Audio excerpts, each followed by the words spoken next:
Hey, we're back.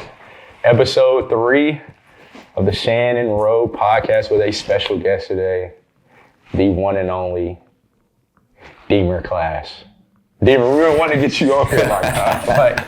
This is the first. Hey, we were like, man, look, we need to get Deemer. And I think it's probably just because we've had like some type of encounter or connection with you, man. Just like your influence on the girls and guys side is just phenomenal and it's crazy.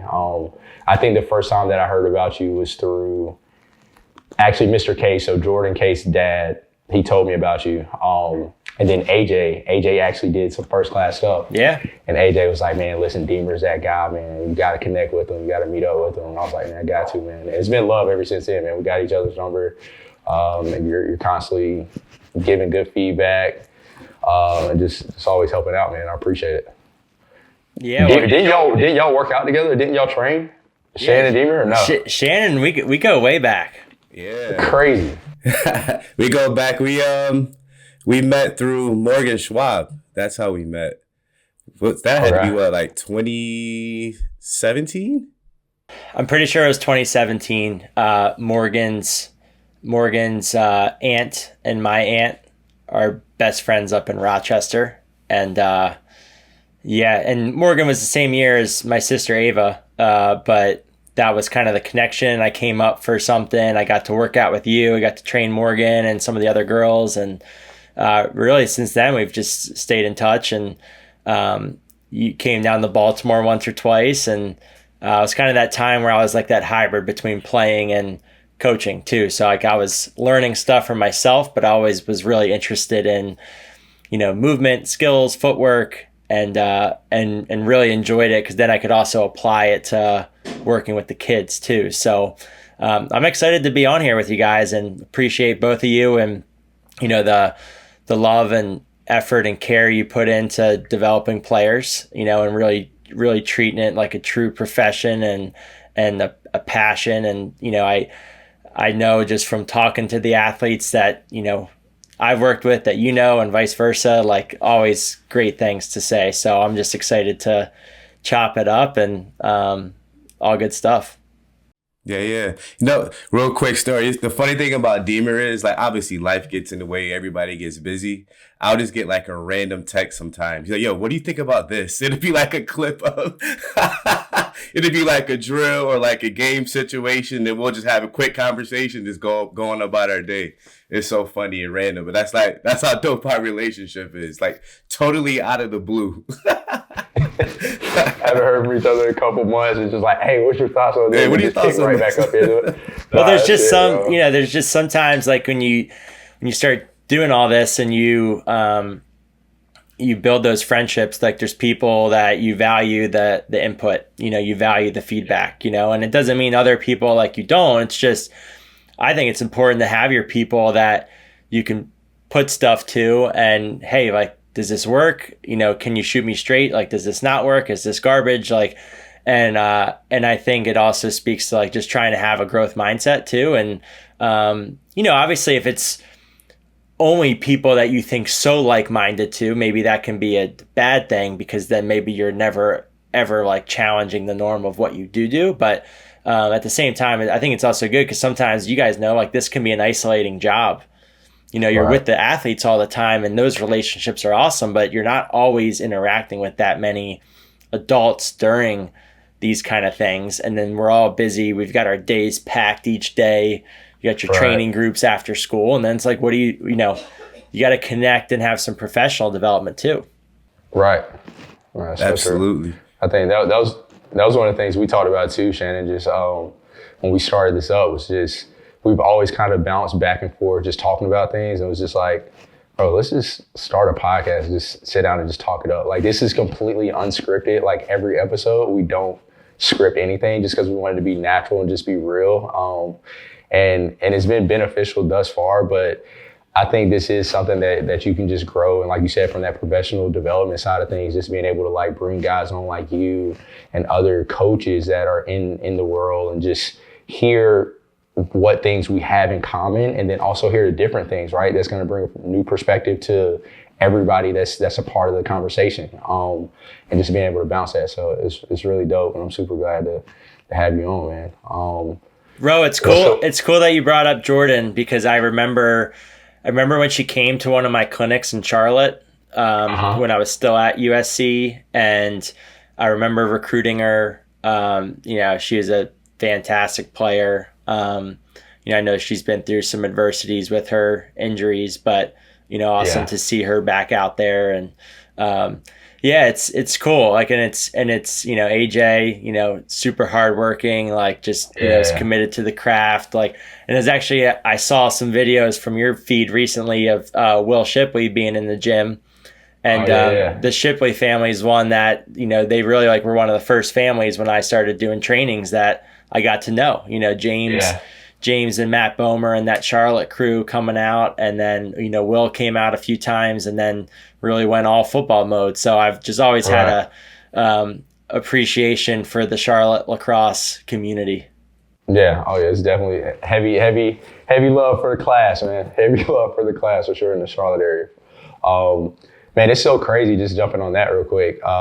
James and Will, you've had the chance to coach both of them up, like Will coming out a couple of times. I tell people all the time, James Shipley's shiftiness and quickness is second to none, bro. It's insane. I tell people, believe it or not, Will is a dog. He's very athletically inclined and great, but his older brother, James, is by far quicker than him when it comes to lateral movement and just being side to side. Do you remember that though? Was that one of your things that you saw with James too? Yeah, he I think it's an interesting thing, and obviously you guys, and I'd love to hear your perspective. Like you're doing the strength and the speed stuff. You're also working on the footwork and the movement. But he has that kind of movement that it's like, how do you really coach that? He kind of has that natural pop, that elasticity, and that spring in his step where his just right to right shake or, and he always had that. I think he was always trying to dial in the shooting piece. But for me, from a dodging perspective, when I would work with him, I was just trying to show him angles or places on the field or ways that he could try the moves. But I wasn't overly getting into his feet just because I'm like, dude, just keep doing what you're doing. It's really good, and then trying to, help him learn shot selection or, and he had a great career at Penn. So, but yeah, he just moved different. Yeah, 100%. Shannon, who do you got that's an athlete that you feel kind of falls in that category? I know you don't know James, but whether it's a female or male, whatever athlete that just kind of has that it factor when it comes to natural, just fresh out the box. Yeah. They just do one move, and you're like, oh, okay. Right, okay. Okay. That's what we're doing. I mean, Morgan Schwab had that, honestly. She had just that natural athleticism. There's the older girl, Ellie Mooney. She ended up going to Notre Dame. She was like that. Obviously, little Hannah Davis was like that. And to your point, Deemer, kids that have that natural, just that natural shake, I don't even waste my time teaching them footwork. It's okay, let's focus on playing the game now, because that's ultimately where you're here. So, all right, so when you do this, right, you going down the alley or you're at X or whatever, here's where this defender is going to be, X, Y, Z. We focus more on the strategy part. And that's real cool because it forces me to actually learn the game even more. Because all right, this kid's already got it. So now, how can I help them be better in the actual game? Yeah, and they're kids too that when they're into it and they're curious, they're ones that you can show them a clip, and it doesn't have to be you don't have to know everything that is done right in that clip, but it's hey, I think you could do this. Let's try to figure it out. Let's workshop it a little bit, see how it feels. It might be really good for your game.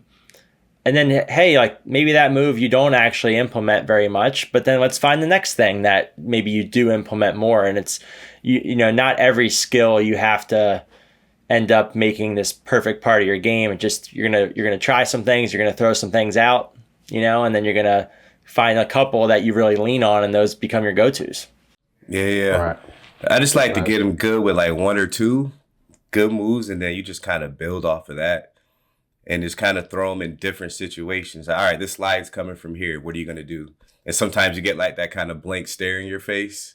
And they're just like, all right, well, let's figure it out. Because it's going to happen. Talk about it. Yeah. At that point, like you said, like we talked about, I think it was like episode 1, it's like that cognitive load of the game at that point. Like you have the pieces to get to where you need to get to. And then, now it's just like loading, like figuring out, like you said, where the slide's coming from, and everything from that perspective. So like just being in the Carolinas, it's crazy. Right across the street is the gym that Steph Curry like started training out of. So Accelerate Basketball is like literally walking distance from the lab.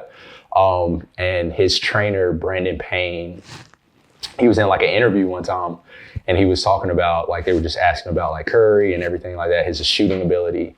And he said a cool analogy. He was just like, man, honestly, like he came to me. If we're using an analogy of food, he was like a great cut of steak and all I did was just add seasoning to it. Right? Like, and I think we run across athletes all the time that are like that. It's just like they have those pieces and everything from that perspective. So now when you're talking about the game, now we're just really putting the seasoning on it to make you that better of an athlete. And it's fun running into those athletes, but we talked about it too. It's fun like building those ones that don't have any type of base or just really struggling. You can kind of see like, okay, this kid wants it. And then just seeing them grow over time is really, really cool and just a dope process too. Man, it's crazy. I don't even know where to start with you, Dean. Like we got Deemer on here. Shannon, we gotta let the bullets fly, man. This is still the prelude. This is still the intro, you know? I know. I think just everybody that's watching, like, Deemer, right? We know Deemer class. We know best in class, right? I think just watching it since you really started taking off doing the showcases and everything like that, how did that come along? Like, where did you come up with that? And how do you continue like to grow and build it to what it is? Because every elite girl, because one thing, like I travel a lot, but it's real easy to find out like, all right, let me back up. I think you do a really great job of bringing in those girls that you're supposed to bring in. Like I've seen showcases before where it's like, all right, that girl's a stud. She's going to that showcase. But then I may see another girl and she's like kind of average, but she's going to the same showcase as the stud. But I think you do a really good job of like grasping the best of the best. Like it's the best in class. And I think you really do that per grade level every time. And it's almost like you don't miss, because like I'll travel and be like, oh, maybe she should be at best in class, and come to find out either she's applied or she's already like she's a part of it. You know what I mean? How does all that kind of just go together? Best in classes. If you want to talk on that real quick. Yeah, well, look, I appreciate that. It's cool to hear that. Some of that affirmation, obviously, I kind of alluded to it earlier. Sometimes this can be isolating where you're trying to build this process and this thing and you have a vision for it, but you know, it's also only as good as like the perception around it in a way too. Like we know what we provide on the field, but I can't control the perception and how people are talking about it, you know? And so that makes me feel good going into this summer will be our 4th summer of women's events and our 5th summer of men's events that, hey, like we get things like you're doing it the right way, you know, or you're working hard to get the right players that belong, you know, because we do spend a lot of time on it. You know, we're reviewing applications, watching videos, I'm following on social media, talking to club coaches, high school coaches, and trainers. You know, and I kind of tie that back to my experience learning how to recruit. Like I coached at USC for 3 years. I can't say I had all this like recruiting training, but I was like, this is how I think recruiting should be. And so like I was talking to Shannon maybe every 3 weeks, right? Like I was reaching out to Shannon. So I was like, there are people out there that can create an edge for me in terms of knowledge, information, and getting to know players and identifying talent. And so my first thing was like, man, I think the strength coaches and conditioning coaches who are with kids 3 to 4 days a week, there's so much information there, you know, but I don't think a lot of people tap into that, you know? And so I've tried to take some of that mindset from when I've been recruiting to apply that to best in class, because, you know, at the end of the day, there's going to be more players that matriculate to Division I than we can have in any given event. So by no means is it going to be, hey, there's 160 or 180 girls here that are the only ones that get recruited. Like we're going to miss some players. There's going to be other great ones out there, or kids that at the time of that were just good players, but they became great players over time. Like that timeline is different for everyone. And that's why recruiting is not a perfect science either. I actually saw an interesting stat recently. I'd have to check it, but it was something along the lines of only 50% of first round NFL draft picks re-sign after their first contract. Wow. And I think to me that kind of speaks to like, hey, you've got the NFL with all the resources and all the money, but you can't always predict how the players are going to fit into your team culture, how they're going to develop as players, how they're going to go from being college players to pro players. So if that's the NFL and the stats are not 90% and above, well, think about how much of an open sea recruiting becomes, for high school and college. And so, really at the end of the day, like my goal has always been, one, we want to incorporate the development piece. What I think differentiates our showcases is that we really put a lot of time into preparing the practice plan, like the training plan before the games. I think anyone can show up and run games and get kids together. So I think part of that is like trying to identify kids that have those intangibles too, that care about that, want to learn, want to get better. But then, like why people want to get in is because there's perceived to be a lot of talent there. And when you have a lot of top talent and they're going against each other, well, that makes recruiters' jobs easier because you can see a kid hit that split dodge and score and be like, wow, like I really like that defender, but she won that matchup, or that defender was neutralizing a girl who I've seen the last 3 weekends. And hey, she can cover. And that measuring stick, I think, is really important. And I just think that's what's hard about events in general, is that you can have a really good performance, but it might not be met with that much credibility, and that a recruiter needs to see you again because maybe the kid that you did it against, it didn't hold a lot of weight, and I think that's hard for people to wrap their heads around too. And again, it's just not a perfect process, but I think how Best in Class has evolved is we are trying to put as much time as we can into identifying those players, talking to people, watching film, not just going off of club, but doing our own evals. We run trainings. We, like I would say right now, between Boston, Baltimore, Westchester, Long Island, and even some DC, like this fall and winter, we've worked with over 250 kids in just like those weekly training groups, and then we have some one-off events. We've done some stuff with clubs, like I did something out in Chicago. Like, so we're starting to see a lot of kids. And I hope that I do think that recruiters from the college level are recognizing that too, so that like we're vetting, these players. And that's kind of, I think, how it's been built. That's it. Yeah, I like this. Solid. Love to see the growth of it, because I was there. When was I there? 3 years ago? I think you were there for the 24, Shan, which was the first year, which was like Molly, Hannah, that crew. Yeah. And just to see the evolution of it all, even from just the social media side of it, how you guys keep that up is so cool, man. Like you got every coach that could possibly kids want to play in front of are there, and it's so well run. And it's so organized, and the kids get so much out of it, man. It's so cool to see. Well, I appreciate that. And like I would say, look, for the kids that are coming this summer, or for kids that, maybe haven't gotten invited that are looking forward to coming in the future, like it's not just about coming to play games.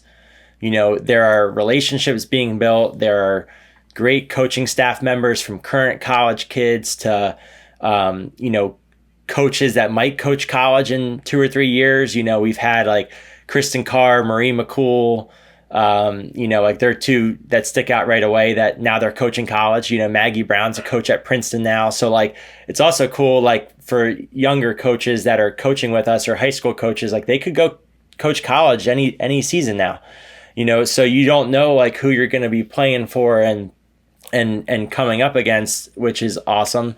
But then also, like, if you're just coming for the games, like, you're missing out on the development piece. I think, and I'm curious your guys' perspective, like in the summers now with all the events, you're not getting that much consistent training, whether it's skills training or even, I'm sure you guys are dealing with kids in and out every week from a strength and conditioning side of things. So where are you getting that practice time, like that competitive practice, get better time? We've stayed true to keeping that integrated in our 2 days where you're repping some really good decision-making drills and 2v2s and 4v4s that we're learning ourselves every season from different college coaches to create a really good environment to learn and grow, which is kind of our learn, train, and then compete mantra that we've had. Yeah, I think Shannon talked on it. I forgot whatever episode, but yeah, you were just saying like how he had a group of girls that were trying to get in to come train with him, but they were literally at the field on their own, doing stuff on their own. I think summertime, obviously you're out of that routine, so it's a lot on the athlete, right? Like these are our designated times. Like, okay, Shan, Deemer, Rowe, like these are the times that we can train at our facility. We have lives, we got things going on. But for an athlete, as opposed to like, oh, well, I can't get in with them, I'll shut it down. I won't do anything that day. Like call up your girls, call up your guys. Hey, let's go get ones in, let's go get twos in, whatever that looks like, just so you can keep, like you said, keep that competitiveness up where it needs to be at. And then especially if you're out there doing drills prior to it, it's just gonna help you dial everything in. Being able to work in the dark shows up in the light every time. And like you said, we can't, me and some of our coaches, we were talking about this, about athletes on the road pro side, just talking about, not necessarily lacrosse athletes, we were talking about like some of our track athletes, and we were saying like we've gotten them to a certain speed, or like they're competing at a very high level now. And track is a time-based type thing, right? Like you need to run, you need to hit this time or whatever it looks like. But we were saying like they're getting to a point now where they got to start taking accountability on their own for the small things to continue to see the jumps that they want to see.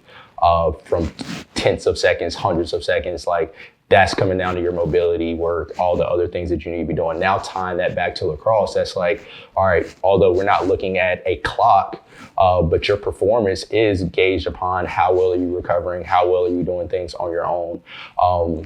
And over the summer, that gets hard, and you can come up with tons of excuses, but it's got to get done. It's got to get done some way, somehow. So if you want to play at that next level, like if that's where you want to get to. So it's just understanding, keeping your goals in alignment with where you want to go to and where you want to play at.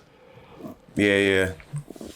Go ahead. Well, I was just going to say, like, going off that, where I think every couple of years, like what we're seeing shifts and evolves a little bit. And right now where I currently sit on some of that is, one, I full-heartedly agree with what you're saying. Like, you've got to put in that time and that extra work. Where I would take it a step further is now I think more than ever is important for parents to also protect schedules and create the open time that then the players can go fill it with that motivational work. Because what I'm seeing, and I'm in a lot of the hotbed training areas, and I would say it's a gripe, but I'm less now like saying it from a competitive place and more saying it as like what I'm observing is a detriment to the players kind of place is now, especially in these hotbed areas, like you could sign up for 5 different trainings 5 nights a week with 5 different credible coaches, like, someone that played at this college or some professional here or a coach that's done a really good job developing players here. Like, you could get that 5 nights a week in Baltimore. You could get that 5 nights a week in Boston. Hey, maybe in Charlotte, maybe more of a non-hotbed. Maybe it's a couple times a week. Maybe there's just not as many people doing it. But the fact of the matter is, like, again, I'm all for different opinions and different philosophies. But if you're doing it at the expense of now your son or daughter having no time to go explore on their own and learn what it means to go take a bucket of balls and get those extra reps, or learn how to, hey, I've got 4 friends here. How do we come up with a drill? How do we explore a drill? Or, hey, my last session with Shannon, he was showing me this with this group. I would like to replicate that and get more reps at it. Here, now I have the space and the time to do it. They're not getting that right now. And that's where I think the shortfall and the pitfalls are. And again, I've always said this, like I never had my first private lacrosse lesson until I graduated high school. It would have helped me more, like if I got some of those teachings earlier, but doing it 4 or 5 times a week would not have made that much more of a difference. So there is I think whatever that's called, like that decline, where you get to that point where it's just not adding as much extra value. And I think, you could save a lot of money doing that too, and I think your kids would have more rest and freedom to then go explore. Yeah, I think it turns into a crutch almost. It doesn't allow the kids to actually get out and, like you said, kind of explore their own, I call it explore your own bandwidth.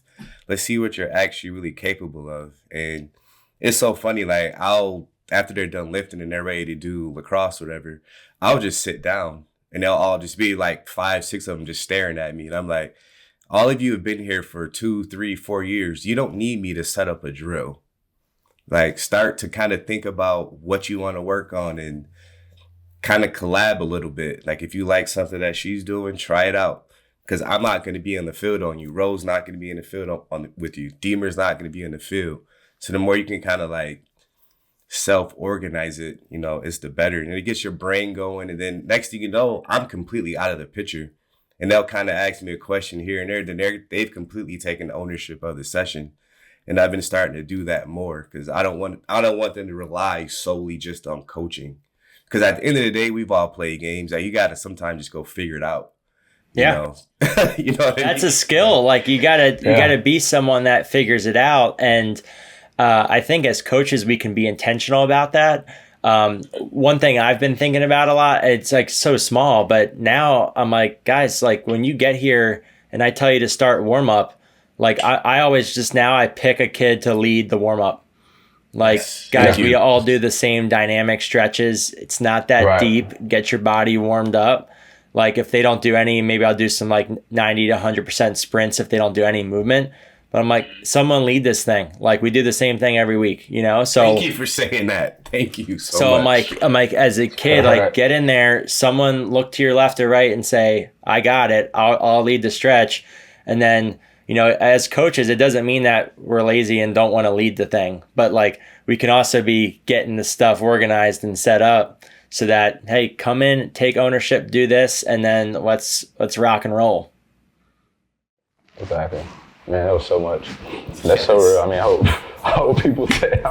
Man, I have that Deemer. I have that conversation every day. They'll just we know what time our session starts, like 3:15, 4:45, whatever, 6:15, and they're all just like 12 of them, just kind of like bopping around, and I'll just go yo, and I'll look at the clock. And then they'll kind of snap to it, but then they'll look at me. It's just like, I don't know what to do. I'm like, bro, it's a dynamic warm up. Like just get a sweat going, bro. That's all I care about. A sweat going. Just get moving. I don't care what it is. That's so real. And like you said, like I think even taking it to like the fields to showcases, we know how it is sometimes, right? Like it can be some idle time there, right? Like at least now you're getting your body used to like, okay, I should be warming up now, like taking accountability. Like you said, when we're not there, you have to be able to like put this into practice on your own, and just showing leadership. Because at the end of the day, if I'm a coach and I'm at a tournament and I see a girl just over there warming up, like her and a couple teammates before, like way beforehand, that looks good. It looks good. Somebody's taking leadership, preparing for the game, preparing for a showcase. It just kind of sticks out there. So it's just like take full accountability, take ownership. Because at the end of the day, this is not our game. This is your game at this point. We're just here to add pieces to it, but this is your game, and you're going to make it whatever you want to make out of it. And Deemer, just going back to what you were saying, that's so real. I think a lot of parents would save a lot of money, and you would find where your athlete really is. Like, what level do they really want to play at if you kind of protect their schedule, open it up? Because if a kid has two extra hours a day, or I'm just making up every other day, and there's no lacrosse involved in that, we need to have a conversation, right? Like, are you really motivated for this? Because it can be like a false sense of motivation if I just pack your schedule out all week, Monday through Sunday with lacrosse, and I'm like going to work or as a parent, I'm going to tell everybody like, yeah, my kid's super motivated. They're in all these lessons, doing all this, yada, yada. But like, how do we really know if they're not if you don't force that hand, like just open it up. And I think we all know like those athletes stick out really quick. It's almost like they get sick if they can't play the game. They're like, all right, I need to go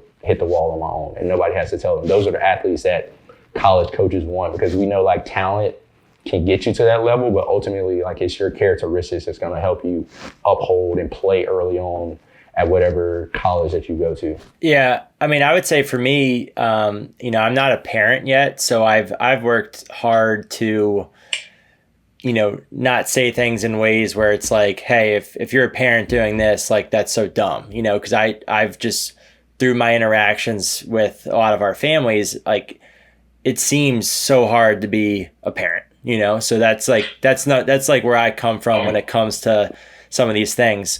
What I come back to is in trying to think about like, if you can give the player the space to do the things or not do the things, it then gives like teaching and opportunities to have discussions around it. And I always talk about, hey, everyone talks about student athletes and how you learn all these lessons from being a student athlete. But at the end of the day, to me, they're only valuable if you let your son or daughter learn them, and so a pretty painful lesson would be freshman, sophomore, junior year, a kid not putting the time in and then realizing how much they love that game. And then, hey, they put in the work a little too late and maybe they didn't reach like their potential or get to the level that they wanted to go to. But maybe in the long run, they would learn that lesson in high school and it would help them in something down the line beyond lacrosse. It's a painful thing to learn, and I think a lot of parents would maybe want to prevent that from happening and not see their son or daughter go through that pain. But that's like the extreme example of like letting them figure it out. And I think stuff like that, can be applied on a lot of like smaller scales, so that like, hey, the players can learn the lessons and then they can learn how to respond.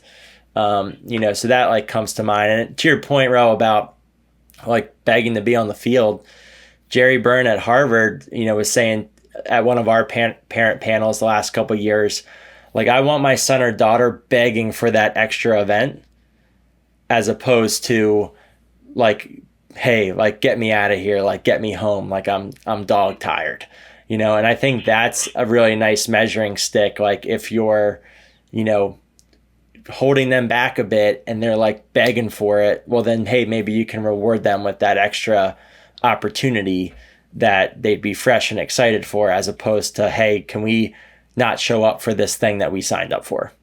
Right. That's real. That's so real. I think like with me, like new parent, I got a daughter, right? She's 3, she'll be 4 here in March. Just found out having baby girl number 2. So nice, congrats. Congrats, bro. Yeah, full on girl dad. Appreciate Let's it. go. Yeah, so it's like for me, that's one thing for sure. Like I've already talked to my wife about, like, I feel like both of my daughters now, people are gonna kind of put in their ears like, oh, they already say it. Like Bailey's like running around the gym and they're like, oh, she's gonna be a crazy freak athlete because she's growing up in the lab. And it's like, nah, like we don't know. I don't know that yet, right? Like I'm just letting her explore. Like even the video we did, like the gender reveal with the lacrosse side, which was super dope by our videographer. But that's Bailey likes playing lacrosse. As of now, she likes picking the stick up. So literally, he came in. I wasn't here when they did the reveal.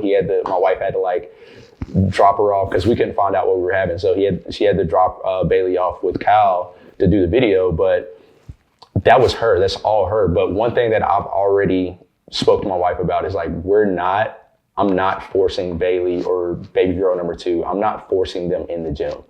Like that's going to be on them. Although they have the access to get in the gym anytime that they would want to, they need to show me that they want it. If they don't want it, that's fine. I just know where their goals and what the alignment looks like for where they want to go. And if they don't understand that, if they're just talking, like for some kid that may be watching this or parent, if your kid's like, oh, I want to go D1, I want to play D1, I want to play D1, but their actions aren't aligning, then that's like a conversation where we need to sit down and just talk about it. And there's nothing wrong with it, right? Like, it's just, you got to understand, like, for you to reach that level and actually play, because nobody sees or envision themselves going to the Division I level or the next level and not playing, right? Like, every kid has that vision of me actually scoring goals or playing, making an impact on the game at that next level. Well, in order for you to do that, like I said before, there's certain characteristics that you have to develop to make that happen. And we just need to make sure that all that's like aligned. It has to be an alignment there. If there's an off alignment, we need to discuss that now and figure it out which way are we going. Yeah, well said. So, Deem, I have a question for you. Going back to your with your best in class events, I know it can get a little tricky with club directors and certain kids getting in, not getting in. How do you navigate that a little bit? Yeah, it's a great question. I think it's hard, and I think at the end of the day, what I'm just constantly trying to fall back on and just rely on, with me being able to go to sleep at night feeling like proud of what we're doing and building, is that I'm really doing my best and our team's best to, pick the best players we think deserve it, and I think that not everyone is always going to be happy. And like I said, like, there's always going to be, human error, or a kid could make a case for themselves or just be on the outside looking in, but that's not going to define, their future, in terms of the process. I remember not getting invited to a couple specific events or not making a couple teams, and I just used that as motivation, and that drove me further. And I really leaned into that, like to like an angry, upset point. I look back now and I kind of laugh at some of those. Hey, I'm still like, yeah, I should have been invited to Blue Chip. But at the end of the day, I'm like, it also helped make me the player that I was, But I think back to like your question, we have to just feel good about doing like the work and pushing on that, and knowing that, hey, we're not going to always get everyone, and there's going to be some really good players out there that certainly can make a case and deserve it. But what I also think it speaks to, and this is the hard part about recruiting, because we're trying to take that recruiting mindset, is that if you don't stand out, why should you get that opportunity over the next person? What really, like, because you play on this club, or because you know this person, or because you work hard, what would make someone like myself or a college coach take you over the next attacker or over the next midfielder? And I say that not in a condescending way, in more of just a thoughtful way of like, what's going to be the difference for you to stand out amidst the other kid? And I think we're really seeing it now in recruiting, that if you're not showing something that is catching a coach's eye that differentiates you, you fall into a pool of players that are good players, but that maybe aren't there yet, or maybe it's not a clear path of like what level you belong, or what role you're going to fit into at a certain school. And so I think that is a hard thing to accept, but I think that's the reality, and again, like even to my point of like doing trainings in different areas, like we see a lot of good players, and now at this point, if we want this event to continue, now more than ever, we have to really, believe in that process of how we're picking those players, versus, hey, maybe the first or second year, like there were more spots for, some players who maybe weren't always at the top, as like first year, like 2024 is like, I had to show them this vision of what this thing could be like, and what's pretty cool is that from the first event, like even the final Inside Lacrosse rankings came out, and the top 10 girls, we actually just did a post of like some of the top 10 girls scoring their first. You had 8, right? We had 8 of them. 8. Yeah, it was crazy. 8 girls, and then we continued that for 25s, not everyone, but if you look at what is, again, we're not doing the rankings, but I think the rankings are also, what are they coming from? They're coming from a collective voice of college coaches, club coaches, influential people in the sport that are sharing opinions. Well, if we're nailing a lot of those, then I think that is speaking to maybe what you're asking too, of are we getting the right kids? Are we making this a competitive environment? And I think that's ultimately what we've always wanted. We want this to be a competitive environment with as good of players that believe in what we're doing and best players in each class. And, from there, I think we just got to keep building that and sticking to our process. Yeah, that's good, man. I'm glad you touched on that point too about what are you doing to stand out? And I always talk to the kids about that. You don't want to just kind of blend in, because at that point, coaches are just going to look for things to kind of dock against you, so to speak. So, when you show up on the field, that coach needs to be oh, who's that?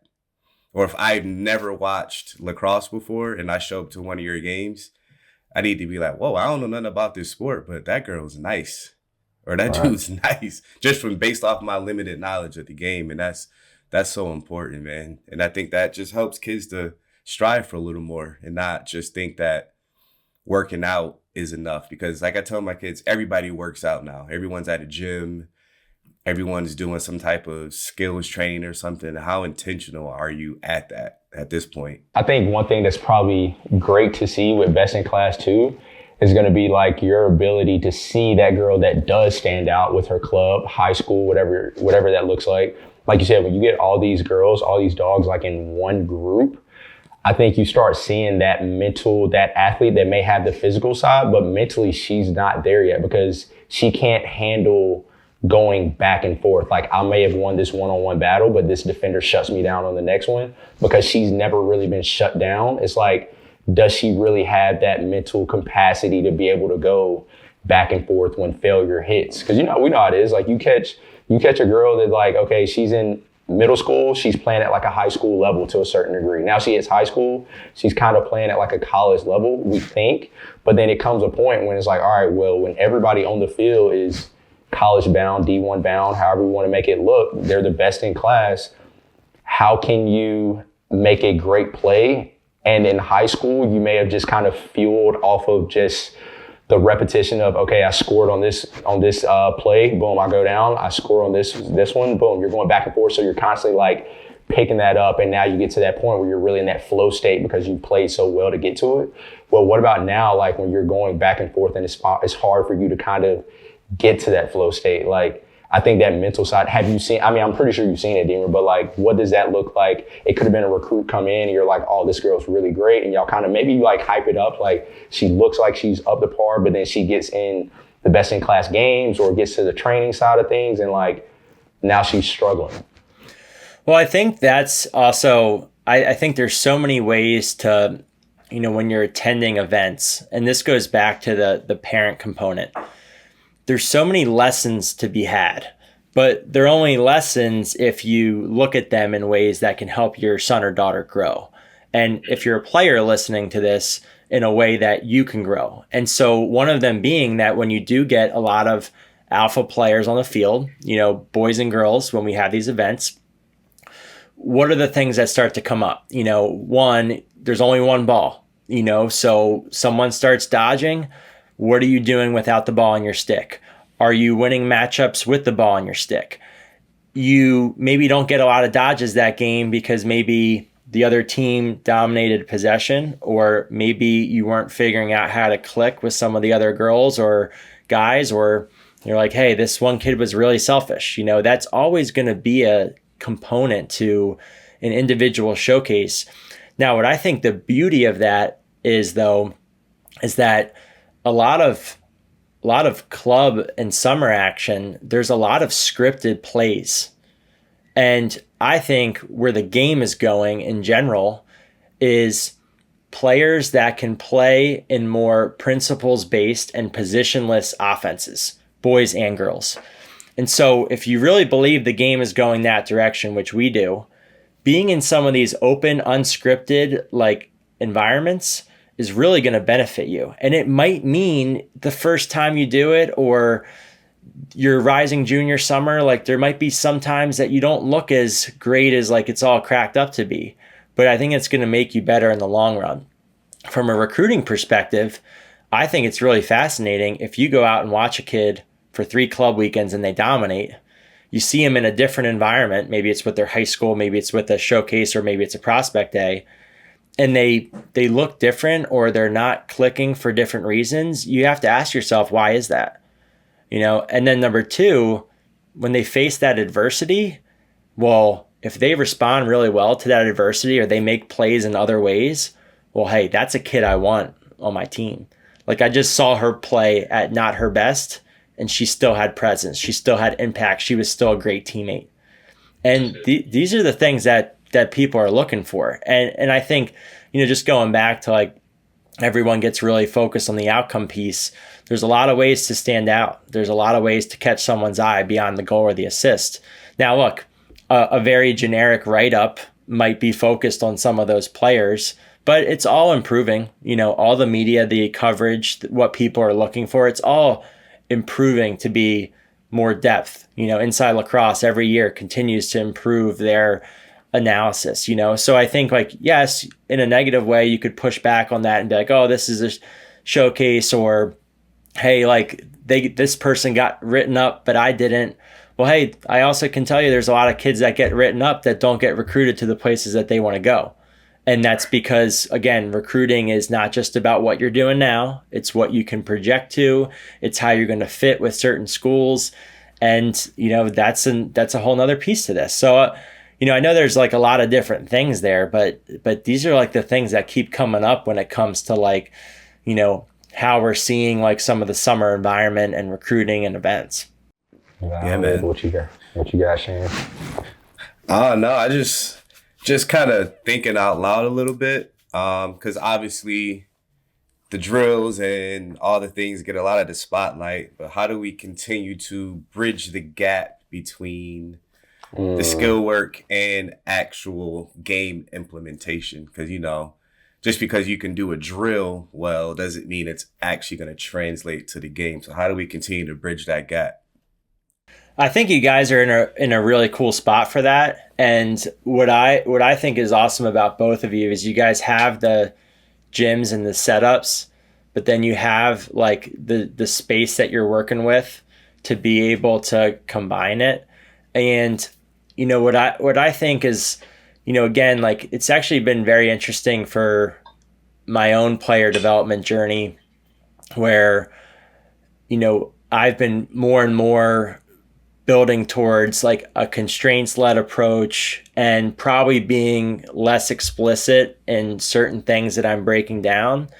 But I think a lot of the things even that we've approached it with, even Shannon, like from the start when we first did some work together, I think the mindfulness about things, I think the self-awareness, I think the curiosity, those things will always be super impactful, And I think what I've also really landed on is, no 2 kids are the same.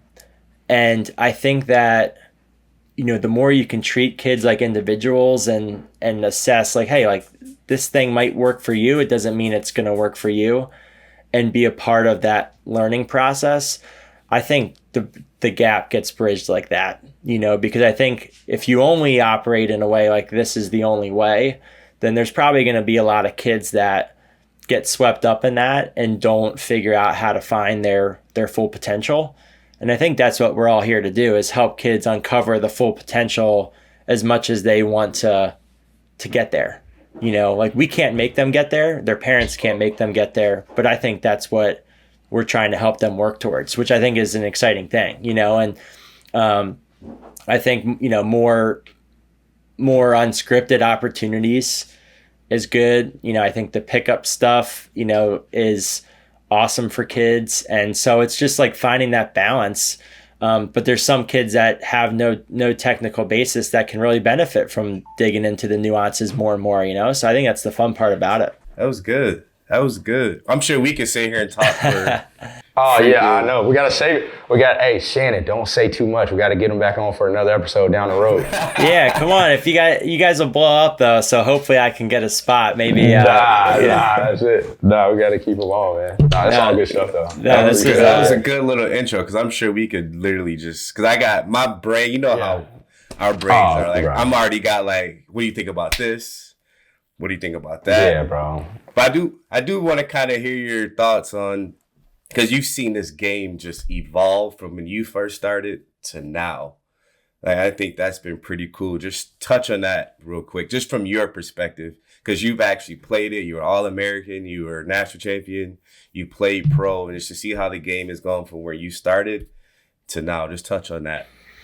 Yeah, I think it's really exciting. I think back to even like I can picture when I was 6, 7, 8, like just some of my first interactions. Like I can kind of feel it. Like I can't picture everything or remember what everyone said, but there's different things that come up in my mind. And now I was actually commenting on this last week. When you see some of the goals scored and the plays being made, it's stuff that we would have gotten shredded for doing in high school. Crazy. And Yeah, I already know. so I just think it's an exciting time as a player because I think creativity and free thinking and decision making, like it's really valued, and so I think that's how we also have to keep like training and moving in that direction. Maybe being more flexible at times as coaches, and also trying to figure out like what helps each player unlock that. I think the women's game is evolving rapidly. That's been really fun to see over the last 6, 7 years. And so I think it's about being forward thinking and, being adaptable to what comes and what rules change versus lamenting about you wanting it to be more like the past. Yeah. So I try to be more like, future and current state oriented, whether it's rules, whether it's styles of play, and be ahead of that as opposed to, pushing for it to not change, because I think it's going to move where it's going to move, and so it's a fun time in the sport. Yeah. Good stuff, man. We appreciate you hopping on with us for a little bit to talk it up a little. Yeah, thank you guys. I'm looking forward to the next one and excited to follow along and, we'll stay in touch and excited to, see how I can ever help and go from there. Awesome, man. Appreciate you. See you guys. Yes, sir.